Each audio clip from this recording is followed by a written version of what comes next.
Hello बच्चों, आज हम क्लास 6 की रुचिरा का 13 चैप्टर पढ़ने जा रहे हैं, जिसका नाम है विमानयानम रचयाम।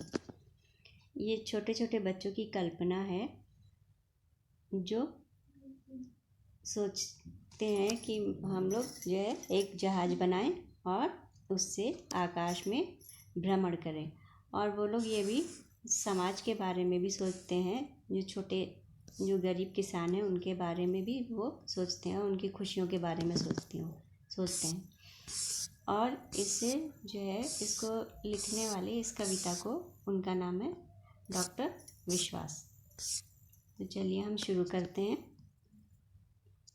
राघव माधव सीते ललिते विमानयानम रचयाम, नीले गगने विपुले विमले वायु विहारम करवाम।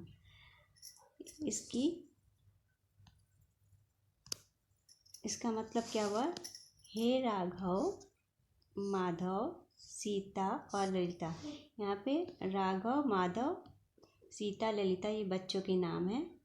विमानयानम रचयाम, विमानयानम मतलब हवाई जहाज, रचयाम का मतलब होता है बनाए।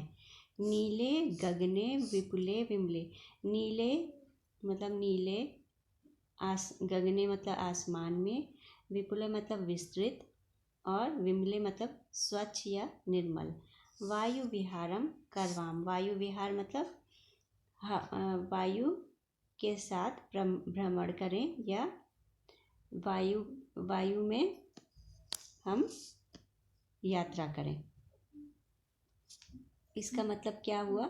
यहाँ पे हमने नीचे शब्दार्थ, इसका मीनिंग भी लिखा है। हे राघव, हे माधव, हे सीता, हे ललिता, आओ हम सब मिलकर विमान यानी कि हवाई जहाज बनाएं और बहुत विस्तृत, स्वच्छ और या निर्मल नीले आकाश में वायु विहार करें या वायु यात्रा करें। इसका वर्ड मीनिंग देख लेते हैं। ललिते का, हे ललिता, विमानयानम हवाई जहाज को, यहाँ यानम वर्ड है तो हवाई जहाज को हो जाएगा। रचयाम का मतलब होता है बनाए। गगने मतलब आकाश में, गगने वर्ड है, एक ही मात्रा है यहाँ पर, तो यहाँ पे आकाश में हो जाएगा।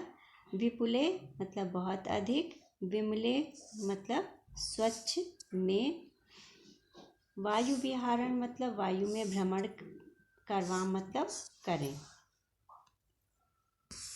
फिर नेक्स्ट आता है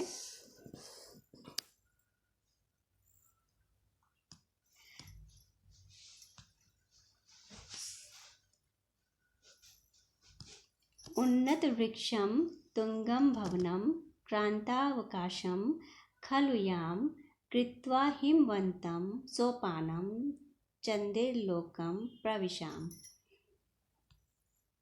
इसका पहले हम मीनिंग देखते हैं। उन्नत वृक्षम का मतलब होता है ऊंचे वृक्ष को, तुंग भवनम ऊंचे भवन को, कृत्वा मतलब पार करके, खलु का मतलब होता है निश्चय से, याम का मतलब होता है जाएं, कृत्वा मतलब करके, हिमवंतम मतलब बर्फ को या की, सोपानम मतलब सीढ़ी को, चंद्रलोकम मतलब चंद्रलोक में या को, प्रविशाम मतलब प्रवेश करें। यहाँ पे एक चीज़ ध्यान देने वाली है, जहाँ पर लास्ट में अम वर्ड का वो आएगा, जैसे वृक्षम है, भवनम है और लोकम है, हिमवंतम है, सोपानम है, तो वहाँ पे को वर्ड आएगा। जैसे ऊंचे वृक्ष को, ऊंचे भवन को, सीढ़ी को, चंद्रलोक में या को। तो चलिए हम पढ़ते हैं इसका मीनिंग।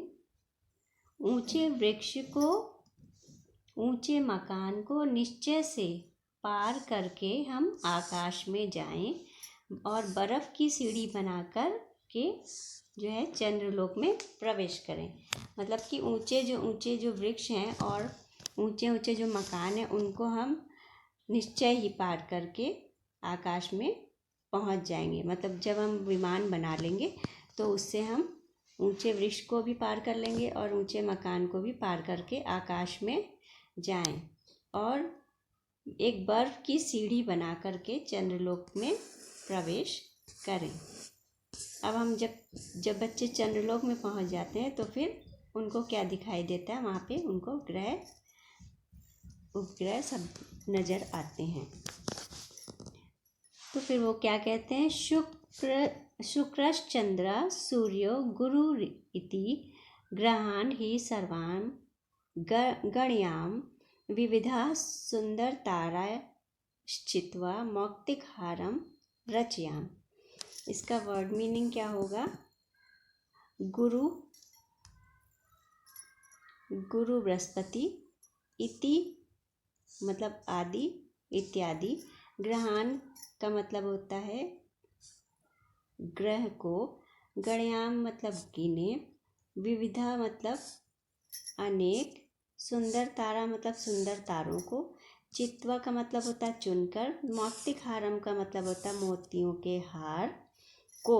यहाँ पर भी आप देखोगे जहाँ पे हारम और ऐसे वर्ड्स आए हैं वहाँ पे को, रचयाम का मतलब बनाए।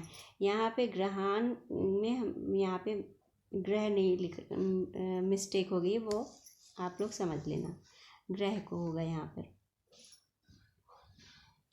अब इसकी मीनिंग क्या होगी, हम शुक्र, चंद्र, सूर्य और गुरु आदि सभी ग्रहों को, शुक्र, चंद्र, सूर्य, गुरु रीति ग्रहान ही सर्वान गणयाम, हम शुक्र, चंद्र, सूर्य और गुरु आदि सभी ग्रहों को निश्चय से गिने, अनेक या बहुत सारे सुंदर तारे चुन करके मोतियों के हार बनाएं या रचना करें।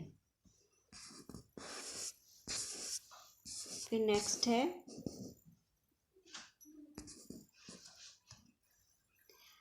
अम्बुदमालाम भूषाम आदाय ही प्रतियाम दुखित पीड़ित कृषिक जनानाम ग्रहेशु हर्षे जनयाम। यहाँ पे मीनिंग पहले देख लेते हैं। अम्बुद मालाम मतलब पंक्ति, यहाँ पर भी माँ वडाय बादलों की पंक्तियों को, अंबर आभूषणम आकाश की शोभा को, आदाय लेकर, आदाय का मतलब लेकर, ही मतलब निश्चय से, प्रतियाम का मतलब होता है वापस लौटे, दुखित का मतलब होता है दुखी या दुख से युक्त, पीड़ित मतलब पीड़ा से युक्त, कृषिक जनानाम मतलब किसानों के, ग्रहेशु मतलब घरों में, हर्षम मतलब प्रसन्नता को, जनयाम मतलब उत्पन्न करें। इसका मतलब क्या हुआ कि हम निश्चय से अम्बुदमालाम आंबर भूषाम आदाय ही प्रत्याम, हम निश्चय से ही बादलों की माला या पंक्तियों को और आकाश की शोभा को लेकर के ही वापस लौटें। प्रत्याम का मतलब होता है वापस लौटें।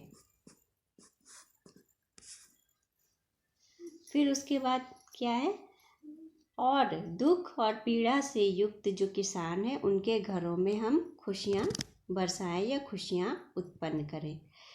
अम्बुदमालाम अंबर भूषणाम, अम्बुदमाला का मतलब होता है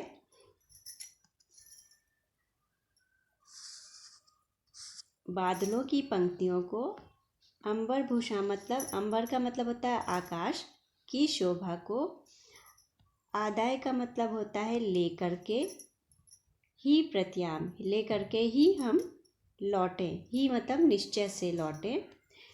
यहाँ पे क्या होगा, हम निश्चय ही बादलों की माला को और आकाश की शोभा को लौट कर लेकर के ही पृथ्वी पर लौटें, और जो दुख से और पीड़ा से युक्त जो किसान हैं उनके घरों में खुशी उत्पन्न करें या खुशी बरसाएं। इसके जो राइटर हैं वो हैं डॉक्टर विश्वास। अभी हम सारे शब्दार्थ चैप्टर के देख लेते हैं। विमानयानम का मतलब होता है हवाई जहाज, रचयाम मतलब हम बनाएं। विपुले का मतलब होता है विस्तृत, आकाश में। यहाँ पे जहाँ जहाँ आप देखोगे एक ही मात्रा है, वहाँ पे में वर्ड आएगा। विमले का मतलब होता है निर्मल, आकाश में। वायु विहारम, यहाँ पे क्या है, वायु विहारम, वायु यात्रा या आकाश में यात्रा। करवाम मतलब हम करें। उन्नत वृक्षम मतलब ऊंचे वृक्ष को, वृक्षम वर्ड आया तो वृक्ष को। तुंगम मतलब ऊंचा। क्रांतवा मतलब पार करके। याम मतलब कि हम चलें। हिमवंतम का मतलब होता है बर्फ की सीढ़ी को। चंद्रलोकम मतलब चंद्रलोक को। प्रविशाम का मतलब होता है हम प्रवेश करें। गड़याम का मतलब होता है हम गिने। चित्वा का मतलब होता है चुनकर। मौक्तिकहारम मतलब मोतियों के हार को। अम्बुदमालम मतलब बादलों की माला को। अंबरभूषणम मतलब आकाश की शोभा को। प्रत्याम मतलब हम लौटें। जनयाम मतलब उत्पन्न करें। आदाय मतलब लेकर। यहाँ पे हारम लाम, यहाँ पे आप देखोगे आभूषणाम, सब में जो है को वर्ड आया है। तो आज का मेरा चैप्टर यहीं पे ख़त्म हुआ हमारा। और इसको जो लिखने वाले, ये तो मैंने पहले ही राइटर का नाम बता दिया है कि डॉक्टर विश्वास ने लिखी है। और आपको ये हमारा चैप्टर कैसा लगा, लाइक और सब्सक्राइब करना मत भूलिए, और शेयर करना भी मत भूलिएगा। और मिलेंगे इसकी अब नेक्स्ट एक्सरसाइज में, तब तक के लिए बाय बाय।